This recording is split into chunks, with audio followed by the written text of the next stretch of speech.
about a serial killer? It's probably a man.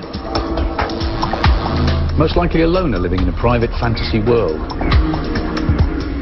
His murders are a closely guarded secret, and he's desperate to keep them that way. But there is another type. The serial killer who is not alone.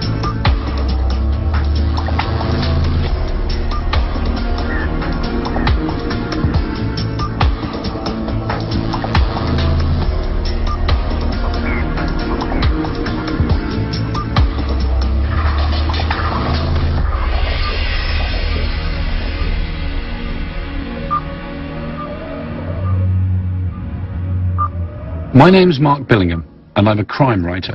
I spend my working life creating fictional killers, but in this series, I want to discover what creates those most horrific of real-life murderers, killer couples. In this episode, I'm looking at the bizarre case of Killer Butler Roy Hall and his accomplice Michael Kitto, two seasoned thieves who in 1977 suddenly turned to murder.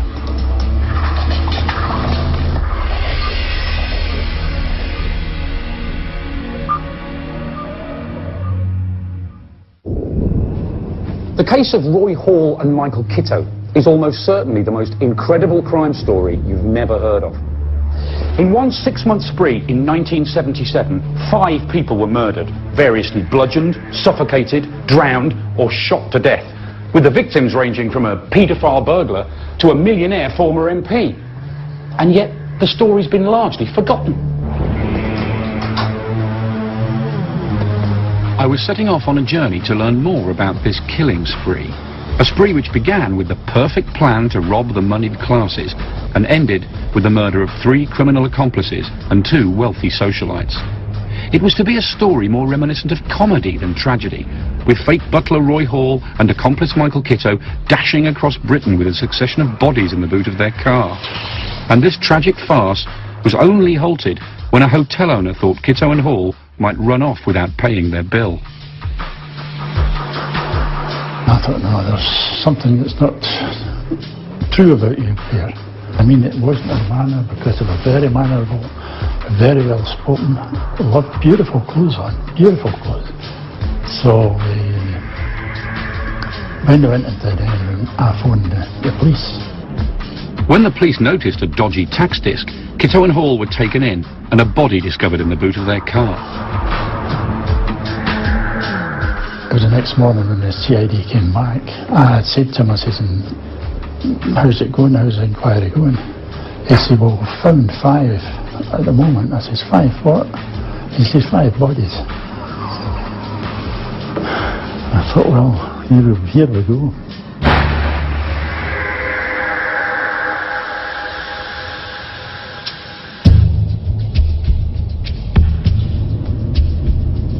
So how would this pair of dapper, respectable-looking men become mass murderers? Just who were Roy Hall and Michael Kitto? The pair had met in November 1977, when Hall was 53 and Kitto 39, and both had long criminal careers behind them. Roy Hall's background was particularly intriguing, as author Rick Glanville explained to me. Over numerous prison meetings, Rick was given a unique insight into the mind of a murderer. When you heard him speak, you would have thought he could possibly be a very educated, almost like a Highland grandee. You imagine sort of almost like a posh Edinburgh accent, not the typical sort of Glaswegian working class man that he was. He was born in Glasgow in 1924. The family was quite fragmented. As a teenager, he'd been quite rebellious. He was social misfit, didn't form solid friendships, felt a bit of a loner. And one of the formative things for him was that he used to sneak off when he should have been at school, and he used to go and watch music hall, go and watch variety performances. What he said really struck him was the adulation that these performers could get on the stage, even if they come from a pretty humble background. Rick told me that Roy also wanted to elevate himself above his humble beginnings, but he didn't choose the music hall. He chose crime. In the late 40s, Roy headed south to London and slowly integrated himself into the nightclub scene around Soho.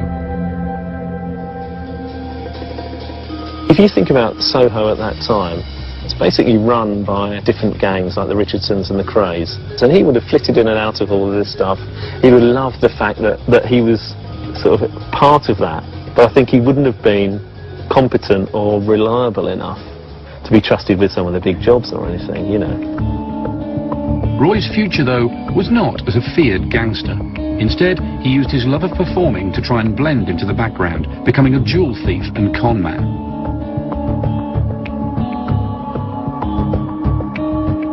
Indeed, Rick Glanville never wrote his book on Hall, finding it impossible to trust the former con man's stories.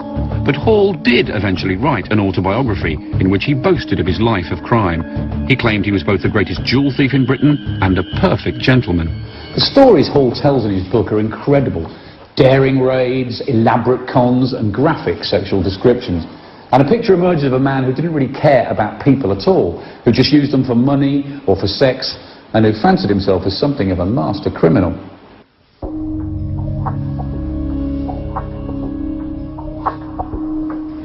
Yet despite his grand ambitions, the truth was that between 1945 and 1977, Hall spent more time in prison than out of it. His future partner in crime, Michael Kitto, was a different, less flamboyant character, with no pretense at criminal genius. Journalist Murray Morse was a reporter at the News of the World when he uncovered a treasure trove of Kitto and Hall evidence. The complete police files on the pair had been found in an attic in Edinburgh, and Murray saw confidential details of Michael Kitto's background.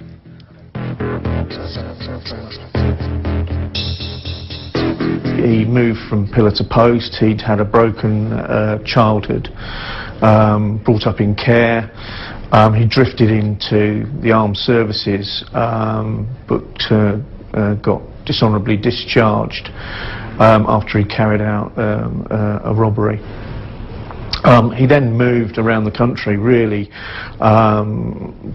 living in doss houses, picking up work wherever he could, but was regularly getting arrested by the police and appearing in court for petty crimes. Kitto and Hall were poles apart in their criminal ambitions, but they had one thing in common.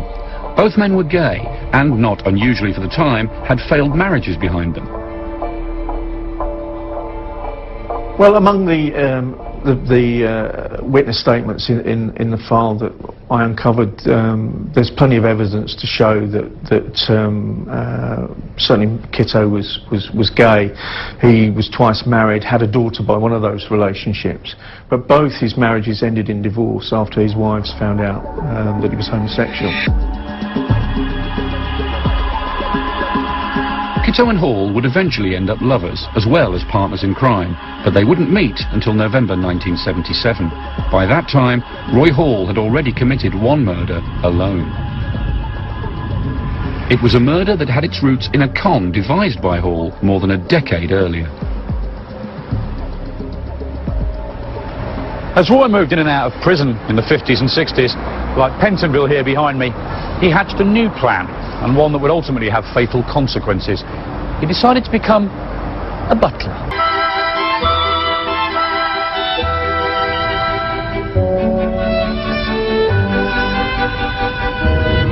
I'm up in Scotland now, on my way to meet a couple who knew Roy Hall when he was working at Kirkleton Hall for Lady Hudson. It's the place where he turned from conman to killer.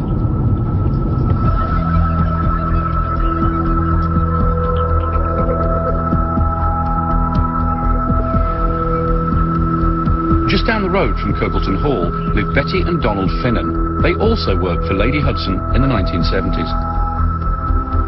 They came here for messages for Lady Hudson. And what were your first impressions of him? Well, he was nice, immaculately dressed, well-mannered. I can't say anything against him. And you came to know him pretty well, would you say? Yes, he came quite a lot. He used to sit there in the chair. Whilst Hall's smart dress and impeccable manners were fitting for a butler, his love of conning his employer was anything but. And he was always wanting me to go and have an evening out with Betty and I at Langham. And we said, OK then. Well, it was a Friday evening, wasn't it, Betty? A Friday evening. So we went to Langham and had a drink.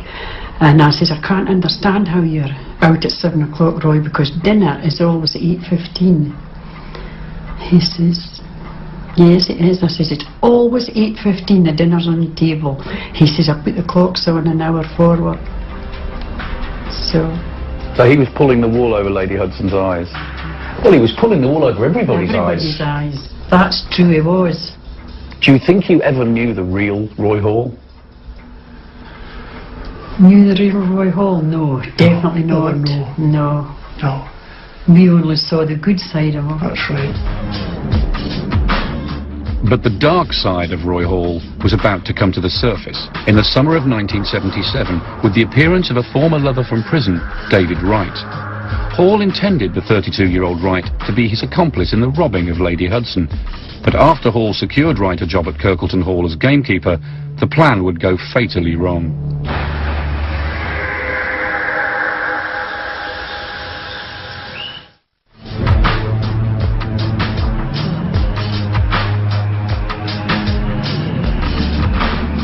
As a crime novelist, I create fictional murderers, but I could never have dreamt up a story quite like that of Michael Kitto and Roy Hall.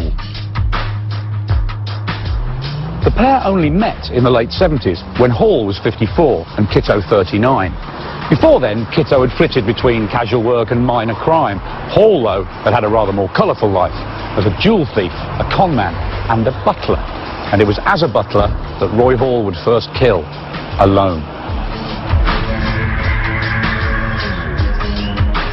That first victim was a man named David Wright. Hall had intended Wright to be his accomplice in the robbing of his employer Lady Hudson, but the plan went disastrously wrong, as Hall's former colleague Betty Finnan told me. David Wright was supposed to get engaged to this girl at Dumfries, and he'd taken one of Lady Hudson's rings. Lady Hudson was away, and Roy said he must return the ring before she came back, and there had been a row.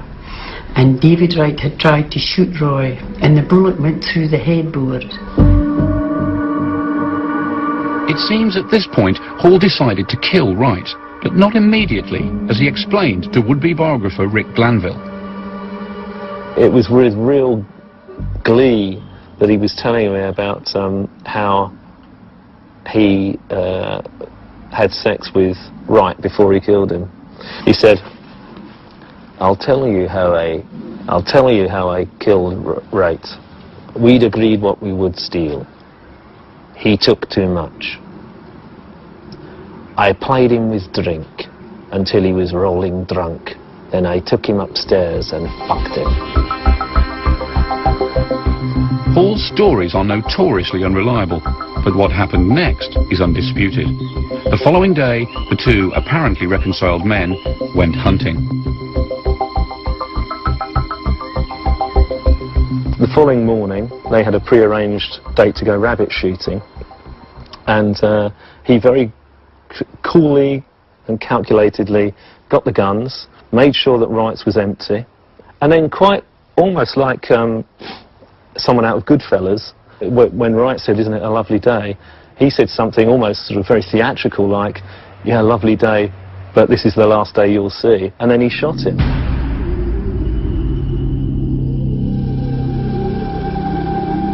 And he buried him just beside Pocaskin Burn. And he used to take Lady Hudson's golden Labrador a walk. Well, when it stopped at the spot, he knew that another dog would find. So every time he went and Tessa stopped, he put more stones and dirt on the grave to keep covering it up until Tessa walked over it. No hesitation, you know, didn't smell it. And he knew then his secret was safe. Roy Hall could no longer claim to be a gentleman thief. He was a murderer, and he had killed in the most ruthless, organised way imaginable. Having killed his former lover, he left for a new life in London, where he would meet Michael Kitto. One murderer was about to become two.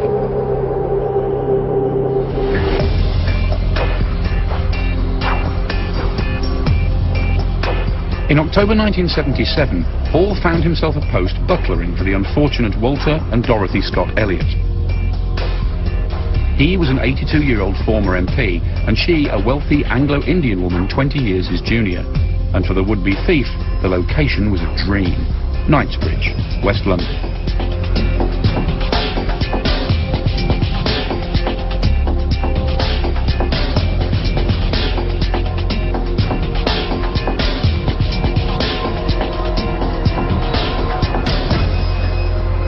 Well, this is 200 Sloane Street. We're in the heart of Knightsbridge. We've got Harrods up there, Mayfair over there. And in this block behind me is where Hall landed his job with Dorothy and Walter Scott Elliott. Perfect job, of course, for Hall. Ample opportunities to be the jewel thief he wanted to be, to move in the society he wanted to move in. As far as Hall was concerned, he'd landed on his feet. Didn't work out quite so well, of course, with the Scott Elliots. Once again, he's trading on this sort of the dodgy references that he's had and his ability to move seamlessly between this sort of jewellery theft and being a sort of quite highly rated butler. And as with Lady Hudson, the Scott Elliots were very fond of him. Absolutely, yeah. And I think also, if you think about the sort of the doors that being part of the Scott Elliott household would have opened up to him, he would have been able to case the joints of neighbouring properties. So it was a very good opening for him.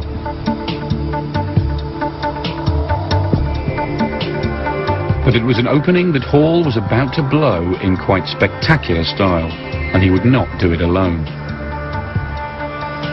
Hall made contact with a woman who had once been his lover, petty criminal Mary Coggle, and asked her to find him a potential accomplice. In November 1977, at this pub behind me here in King's Cross, Hall's one-time lover Mary Coggle introduced him to a friend of hers named Michael Kitto, and a deadly partnership began. Kitto was not exactly the experienced thief Hall was after, and confidential police files on the case, seen by journalist Murray Morse, reveal that Kitto thought he had struck gold in meeting Hall. Well, at the time Kitto was introduced to Hall, he was actually on the run for a petty crime. He'd robbed a pub where he'd been working as a barman. So once he'd met Hall and found out what the plans were, he was pretty ecstatic. This was much bigger than anything he'd ever done before. And he was part of a gang, for want of a better word, that were thinking through some pretty spectacular burglaries or robberies that would net them quite a lot of money. So it's a big step up. Big step up in terms of the sort of crime that he'd done before. And I think what's apparent from the material in the file is that he was clearly in awe of Hall. And he was clearly flattered by the fact that he'd been sought out and that Hall wanted him as part of his plans. The truth, as we know, is completely different. That Hall had asked Mary Coggle to find him someone. She'd found someone who was probably nothing like the sort of person that Hall needed. So the killer couple was born, the self-professed great jewel thief and the haphazard petty criminal. It puzzled me, though, why Hall would stick with Kitto as his accomplice. I sought the help of a man who has studied the relationship closely, criminal psychologist Ian Stephen.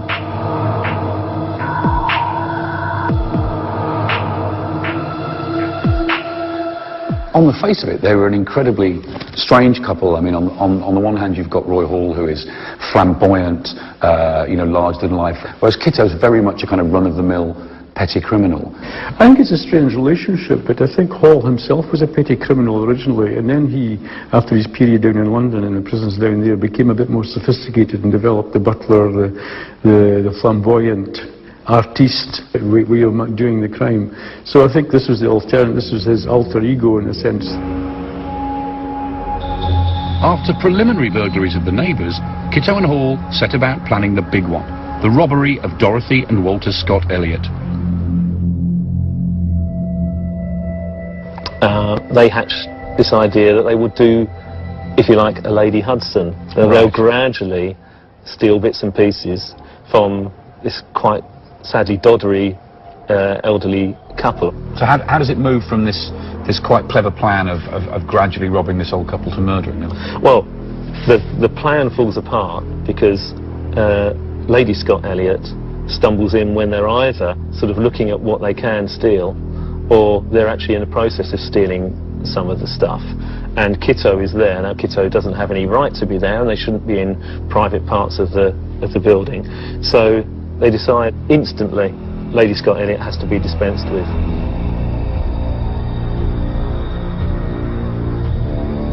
In police statements, Kitto and Hall each blamed the other for Dorothy Scott Elliott's murder. But one of them suffocated the 63-year-old, and Kitto and Hall had started something they couldn't stop.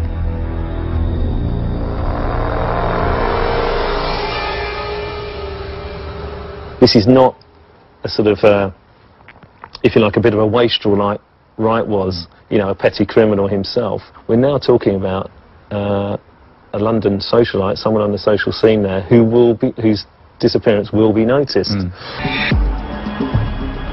And the first person to notice would be Dorothy's husband Walter, upstairs asleep at the time of his wife's murder. What they did was they told him that effectively his wife had gone to Scotland. They had been planning a trip, flying up to Aberdeen, and they managed to persuade him that they would drive him up to Scotland.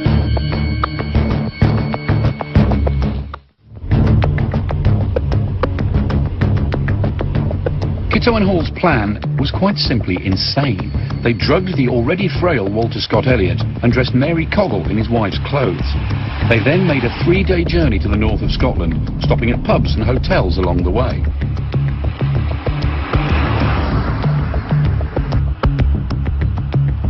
I mean, a bizarre foursome, really. There's Kitto, the accomplice, there's Coggle, the former girlfriend, who is wearing some of Lady Scott Elliott's clothes, a fur coat, a hat, and sort of carrying airs and graces and passing herself off as Scott Elliott's wife.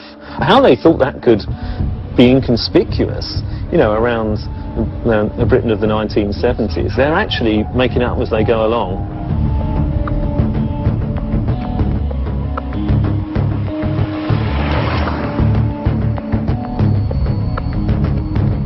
When they got to Scotland, they found a desolate moor somewhere and took him out of the car and murdered him. And again, we see the ruthless streak from Hall. He told Kitto to do the job, but he hadn't done the job properly, and actually when they were walking away, they heard groaning. Hall claimed that he'd sent Kitto back to finish Scott Elliott off with a shovel. But it's more than likely that Hall, in fact, killed Lord Scott Elliott himself by standing on his throat and crushing his windpipe. Hall and Kitto had known each other less than a month, but had already killed 2 people. Hall himself had also killed David Wright 3 months previously, and things were about to get messier still. Their co-conspirator Mary Coggle had developed a worrying habit of drawing attention to herself, wearing Dorothy Scott Elliott's coat everywhere she went. And Kitto and Hall had developed an even more alarming way of dealing with their problems: murder.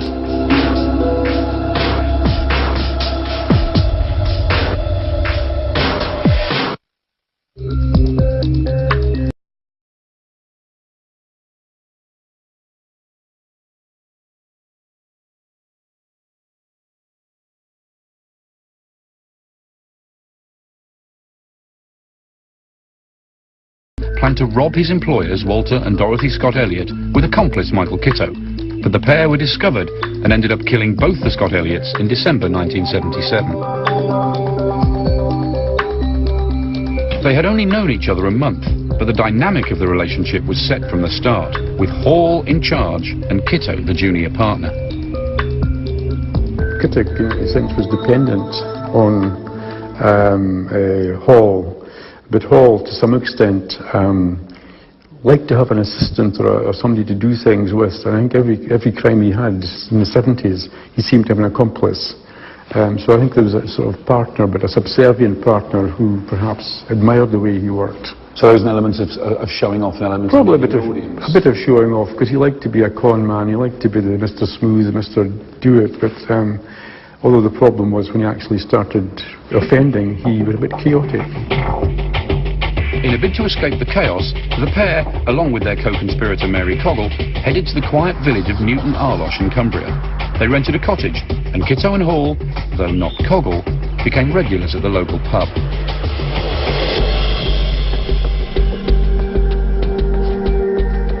There I met farmer Hubert Wilson to ask him what villagers remembered about the two killers in their midst. So, Hubert, what did you make of the two of them? They were just ordinary two chaps. Rented the cottage up the road, and they said he was dealing antiques, and everybody accepted that. This is Hall. This is all, yeah. But they were quite an odd couple, weren't they? I mean, Hall's very kind of immaculate. Well, he didn't dress like you for a set-off, like, yeah. No, he was always well dressed, you know what I mean, like, yeah. Probably looked a class above anybody else, like, yeah. And, well, he was the man. He was, if there were partners, he was the boss, like, yeah. If there were antique dealers, he was doing the dealings, I think. Right. And Kitto was more casual, like, yeah. Kitto was quite interested in football and this sort of sport, like, yeah. And, in fact, Kitto took our boys to the football match. I think it was one Christmas, yeah. I think it was Boxing Day. Kitto said, well, I'll take them. It was good of him, really. So he took them and went to the match with them. It just seemed a normal sort of a blow. But Michael Kitto was not the normal bloke he seemed. By the time he'd taken Hubert's boys to watch the football on Boxing Day 1977, he'd been involved in his third murder. And the victim was his old pal, Mary Coggle. Once they'd robbed the Scott Elliots, she couldn't resist showing off. She was wearing one of Lady Scott Elliott's fur coats, the jewellery, so that she would instantly draw attention to herself, and it was a possible loose end that had to be tied up. So again, Hall decided that he was going to get rid of Mary.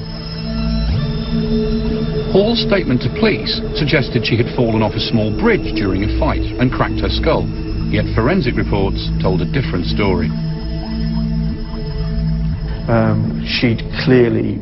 Mary Coggle had clearly received a terrible beating, and we think that she'd been beaten to death with a poker at the cottage where Hall had put up Coggle and Kitto.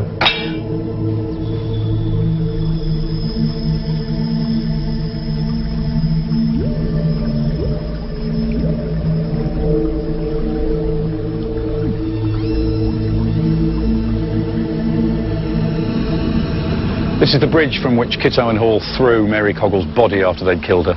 Killed her for being unwilling to part with Dorothy Scott Elliott's fur coat. Understandable that she wanted to hang on to it, poor as her life was. Very sad end to a very sad life.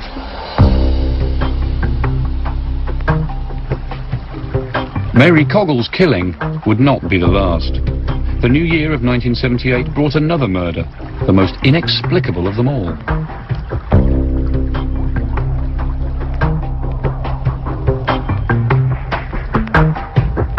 Method of killing. The file shows that his brother had used chloroform on him before he was plunged into the bath, and in fact it was the chloroform that probably killed him rather than being drowned, and Hall actually became the first victim of a chloroform murder in British history. But just why was Donald Hall killed? In fact, why was he even invited to the cottage? The dispatching of Donald Hall really is quite a puzzle. A number of different things that I never quite worked out.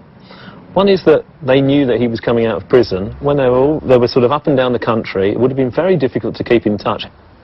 And then, again, there's this sort of quite clumsy method of killing where they chloroform him, you know, so that he's unconscious. And then, for God's sake, this is your half-brother. You carry him around in the boot of the car for days. This fifth murder was a real puzzle, but one man thought he had the answer, to Roy Hall's motive at least. Len Murray was Roy Hall's lawyer, and I persuaded him to take a break from a round of golf to explain what Hall claimed was his motive for killing Donald. The one thing that he cared about, above all else in life, was the welfare of his daughter, Caroline. And indeed it was because of that that he killed his half-brother. He regarded the half-brother as being something of a paedophile who clearly took a fancy to Caroline. Now, he and Donald had never got on, had they? No, they never had. But as soon as Hall realised that his half-brother might feel this way, that was really the day the death warrant was signed. Hall's excuse seemed too convenient to me. He rarely saw his daughter and barely mentions her in his autobiography. Perhaps Hall, with Kitto in tow, had reached the point where killing meant nothing and just saw an opportunity to dispose of someone he disliked. Do you think Hall was a man to whom the taking of a human life was significant? He seems to have done it for a variety of different reasons. You know, he'd kill one person to cover up the murder of another. None of which was terribly persuasive. No, part of the schizophrenic nature of the man, I imagine, was the fact that life was very cheap so far as he was concerned. So you don't think he was somebody overly troubled by conscience? I'm not entirely sure if he had one, but if he did, it didn't trouble him over much at all. If he needed to murder someone, he murdered them. Yeah. Whatever the reason Donald was killed, his murder would be Kitto and Hall's undoing. On the 16th of January 1978, the pair once again bundled the body into their car and headed north to Scotland.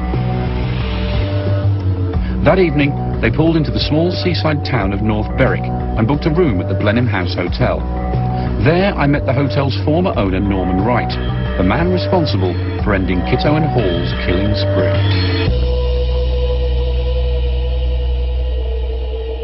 There were no staff on duty, it was just Mrs. White, myself, and we were both in the bar here when Kitto and Hall walked in and asked for bed and breakfast. And I started chatting to them, but I don't know, there was something about them that I just didn't like. Straight away? You started to get Yes, suspicious straight away? More or less straight away. So when they went into the dining room, I phoned the police, because I thought they'd stayed for bed and breakfast in Dumfries somewhere and ran away in the morning without paying. Oh, okay. So they came along and had a look at the car, and I never thought of checking, but they checked the tax disc. And this tax disc was to be the pair's undoing, as it did not match the car's number plate. The police said to me, can we speak to them? I said, certainly. So I went in and I said, the police would like to have a word with you boys. I certainly bring them in. So they went in. Very calm? Oh yes, very calm. The police then took them along to the police station, and the CID came over, and the CID took the car away, and it was them that discovered the body in the boot. Kitto and Hall now had a lot of explaining to do. But Roy Hall was in no mood to explain, so instead, he made a run for it.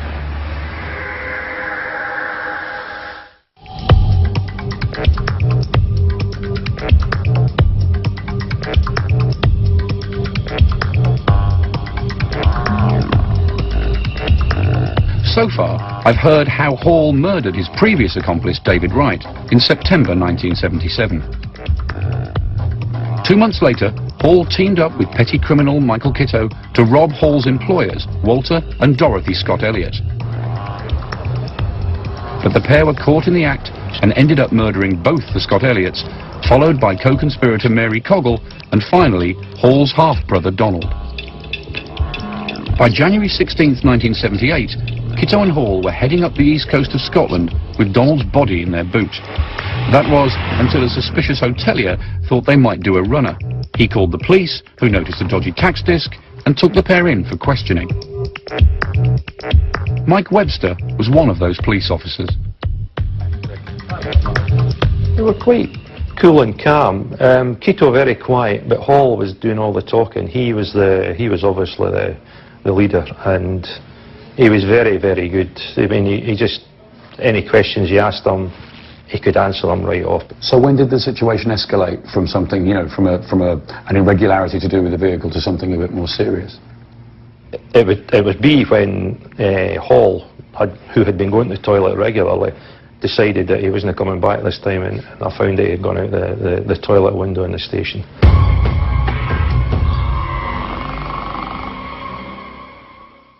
But this is before you'd searched the vehicle? Yeah. Once he's gone, well, obviously there was something seriously wrong. We then commenced a search, and while we were searching, the duty inspector had come down and found the naked body of a male in the boot of the car.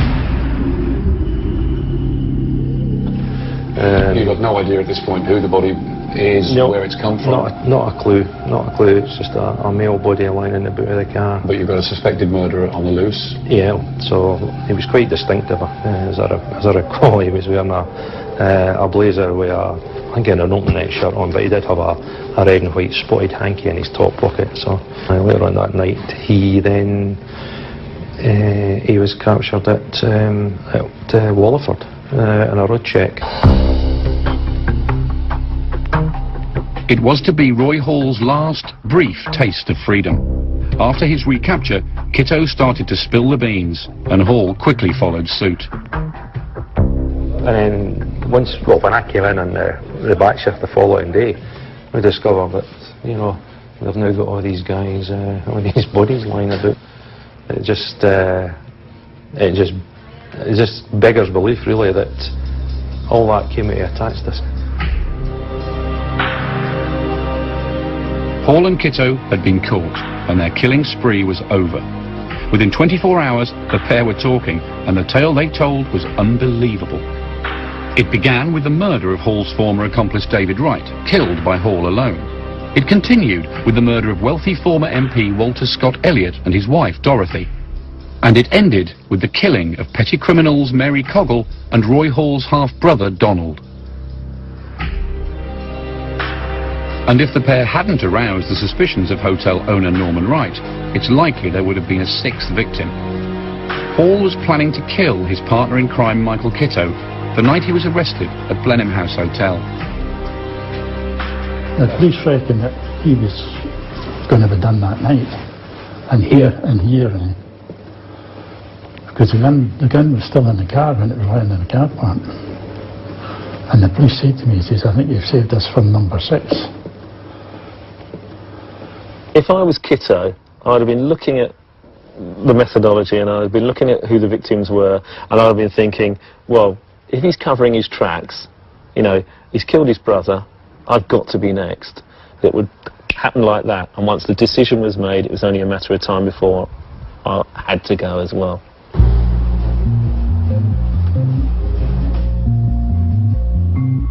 In the conscience-free world of Roy Hall, it made sense to kill Kitto. After all, he'd killed his previous accomplice and had nothing to lose from one more murder. Because, though this was a double act, the pair had very unequal billing. Kitto was the junior and expendable partner, and Hall the dominant force, the apparent headline grabber. And yet Roy Hall's name is not one we know today. But why? Criminal psychologist Ian Stevens suggested it was because Hall and Kitto never threatened the public, unlike killers such as the Yorkshire Ripper. Between 1975 and 1980, Peter Sutcliffe murdered 13 women, and Kitto and Hall were arrested in the middle of that spree. They didn't seem to catch the imagination the same way as the Yorkshire Ripper and other people did, because of the nature of the crime. I suspect was a bit more chaotic, whereas the Ripper and other criminals like that, you were dealing with an ongoing fear in the population, and perhaps Hall was a bit more within his own circle of friends, so to speak, when he did killings. He wasn't such a fearful person to the general population. Because he didn't kill strangers? He didn't kill strangers. It was only if you were actually involved with them that you were at risk. Just don't get to know Roy Hall. Yeah, that's basically.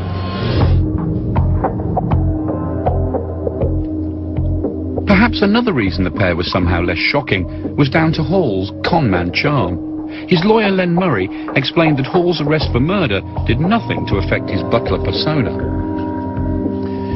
He presented very well, he was very articulate, he appeared to me to be a thoroughly intelligent individual. I remember on the day of my first meeting, the Detective Chief Inspector in charge of the inquiry, he said to me, I'd be very welcome to come along to police headquarters and see him and we could have a chat about the case.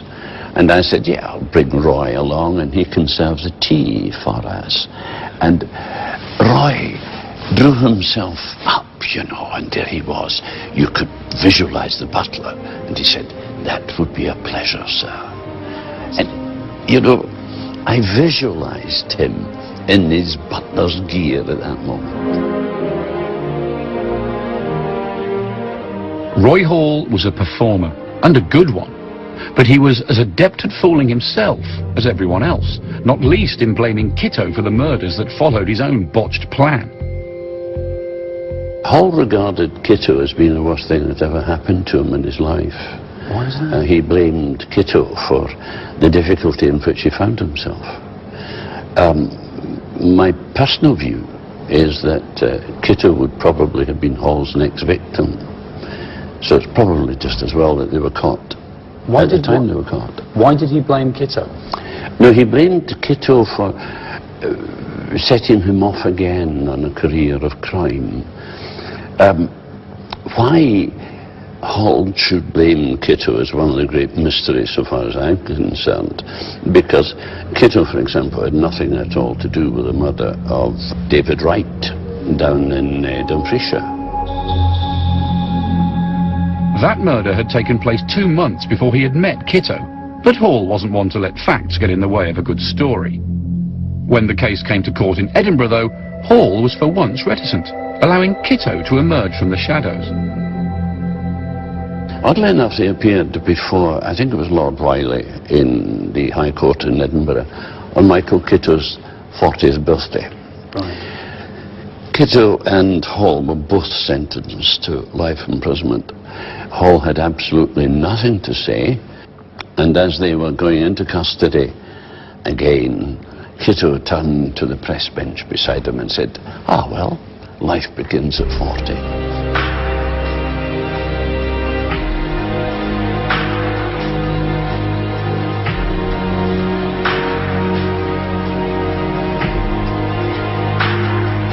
That joke of Michael Kitto's, the whole life begins at 40 thing, sums up this case for me. I mean, 5 people died. It's a tragedy. But with all the farcical elements involved, the dashing across country, the dressing up, bodies in the boot, the whole thing's closer to black comedy than anything.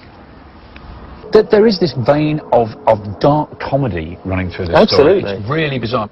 Talking to people about this case, the people I'm talking to find themselves smiling, find themselves laughing, find themselves describing. It's almost impossible to see this in the same kind of light as you would see Peter Sutcliffe or Hindley and Brady or so. Absolutely. You know, but why is that? I mean, 5 people died. You've hit the nail on the head that it is almost like a black comedy. The title of my book was going to be The Butler Did It. The cliche of the butler doing it in every Agatha Christie story.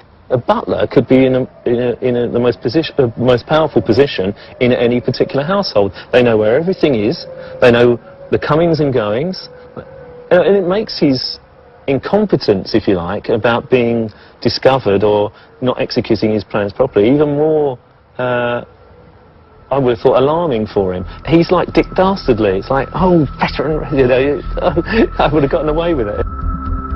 Roy Hall died in 2002. The oldest lifer in the British prison system. As for Kitto, he was eventually released, though where he lives today is a mystery. He remains a character stubbornly in the background. Roy Hall was in every sense the front man of this pair. He'd killed before Kitto, and chances are he was about to kill Kitto himself. I've got no sympathy for a mass murderer, but I doubt Kitto would have killed anybody without meeting Roy Hall. He just lacked the courage or the morals to resist the older man. As for Roy Hall, perhaps there's some poetic justice in the fact that this man who sought attention so much has been largely forgotten.